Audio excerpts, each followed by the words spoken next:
ለሰራው በርካታ ወንጀል ላለመጠየቅ ጦርነትን እንደ አማራጭ በመያዝ ከጥፋት አጋሮቹ ጋር በመተባበር ከትግራይ አልፎ ቀጠናውን ያካለለ ጦርነት ለመክፈት የተንቀሳቀሰ የሚገኘው ህወሓት ለዚህ ዓላማው ይረዳው ዘንድ አዲስ እቅድ በጀነራሎቹ በኩል አዘጋጅቷል። ህወሓት በአዲስ ግንባር ጦርነት ለመክፈት የያዘው እቅድ ሾልኮ የወጣ ሲሆን ከዚህ ግንባር ባለፈም በተደጋጋሚ ጥቃት በሚከፈትበት አፋር ዳግም ግጭት ከፍቶ በርካታ ጉዳት ማድረሱ ታውቋል። በመረጃ ሰዓታችን ይህንንና ፋኖ ላይ ጠንካራ እርምጃ የጀመረው መከላከያ ከፍተኛ ድል ማስመዝገቡና የቡድኑን የጦር ቤዝ መቆጣጠሩን መግለጹን አክለን እንዲሁም ከስምምነት ደርሰው የነበሩት ኢራንና አሜሪካ ዳግም ጥቃቶችን መለዋወጣቸውን ጨምረን ለአሁኑ ወደ እናንተ ለማድረስ አሰናድተናል። ሰላም ጤና ይስጥልን ውድ የፋስት ዴይሊ ተከታታዮች፣ የዚህ ቻናል ቤተሰብ ካልሆናችሁ ቻናሉን ሰብስክራይብ እያደረጋችሁ ቤተሰብ ሆኖ እያልን የቻናሉ ቤተሰብ ከሆናችሁ ደግሞ ተደራሽነታችንን ታሰፉ ዘንድ ፕሮግራሙን ላይክ እና ሼር እንድታደርጉ እየጋበዝን ወደ ዝርዝር መረጃዎች ተሻገርን።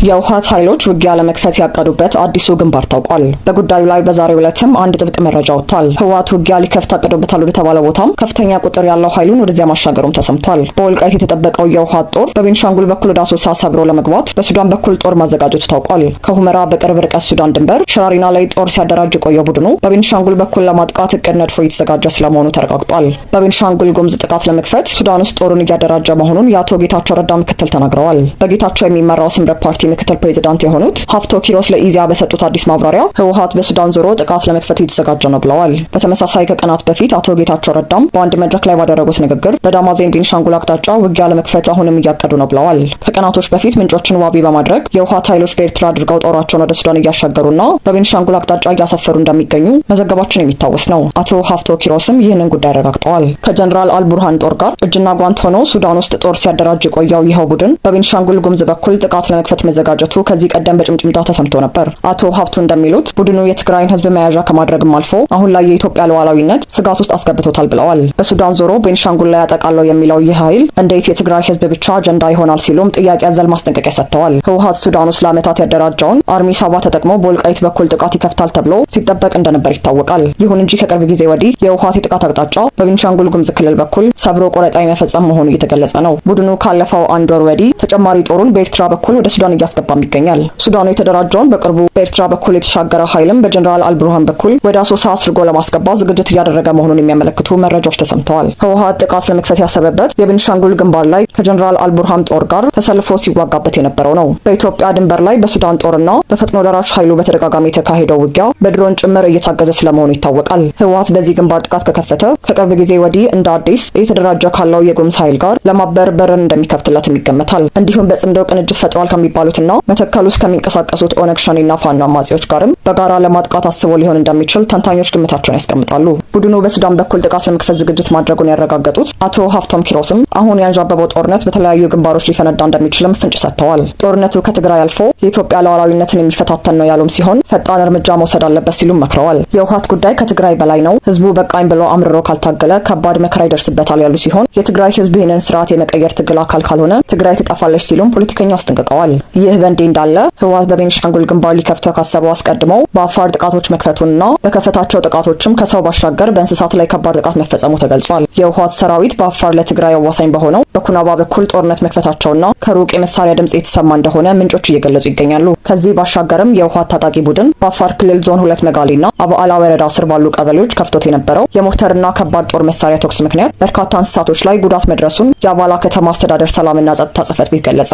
የአባላ ከተማ አስተዳደር ሰላምና ጸጥታ ጽሕፈት ቤት ባጋራው መረጃ በአፋር ክልል አዋሳኝ አካባቢ የህወሓት ታጣቂ ቡድን በከፈተው የከባድ ጦር መሳሪያ ጥቃት 16 ግመሎች ህይወታቸው ያለፈ ሲሆን የአራት ግመሎች አድራሻ እስካሁን እንዳልታወቀ ጽሕፈት ቤቱ ገልጿል። ግመሎች የንጹህ ተፈጥሮ የጽናትና የአፋር ህዝብ መገለጫ እንዲሁም የህይወት መሰረት እንጂ የፖለቲካም ሆነ የጦርነት አካል አይደሉም ያለ ሲሆን በማይናገሩ እንስሳት ላይ የተከፈተ የፈሪነት ዘመቻ ብሎታል። ታጣቂ ኃይሉ በጦር ሜዳ ያገኘውን ሽንፈትና የውስጥ ቁጭት በማይናገሩ እንስሳት ላይ መወጣቱ ፍጹም የሞራል ዝቅጠትና የባህሪ ውድቀትን ያሳያል ብለዋል።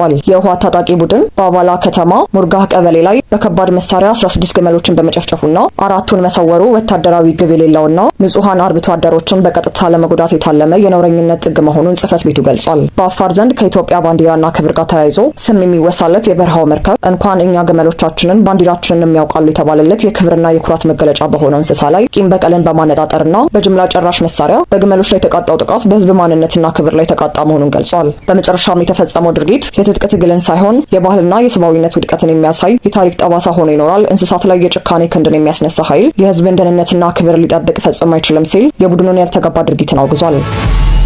በመጨረሻም ኢራን በሆርሙዝ ወሽመጥ ባልተፈቀደ መስመር ሲጓዝ ነበር ያለችውን መርከብ ከመታች በኋላ የአሜሪካ ጦር ኢራን ውስጥ ጥቃት መፈጸሙን ሲገልጽ፣ ኢራን ደግሞ በምላሹ የአሜሪካ ይዞታዎችን ማጥቃቷን አስታወቀች። የአሜሪካ ጦር ሰራዊት ማዕከላዊ እዝ አርብ ዕለት በኢራን የሚሳኤልና የድሮን ማከማቻ እንዲሁም የባህር ጠረፏን በምትቆጣጠርባቸው የራዳር ማዕከላት ላይ ጥቃት መፈጸሟን አስታውቋል። እርምጃው በሆርሙዝ ወሽመጥ መዘጋት ለረጅም ጊዜ ቆመው የነበሩ መርከቦችን የማስወጣት ስራ እንዲቆም ላደረገውና ኢራን በአንድ የጭነት መርከብ ላይ ሐሙስ ዕለት ለፈጸመችው ጥቃት ምላሽ መሆኑ ተገልጿል። ኢራን ግን የጭነት መርከቡ የተመታው ወሳኙን የባህር መተላለፊያ ለማቋረጥ ባልተፈቀደው መስመር በመጓዟ ምክንያት መሆኑን ገልጻለች። የአሜሪካ ማዕከላዊ እዝ ኢራን ላይ የፈጸመው ጥቃት ኃይለኛ ምላሽ ነው ሲል ገልጾታል።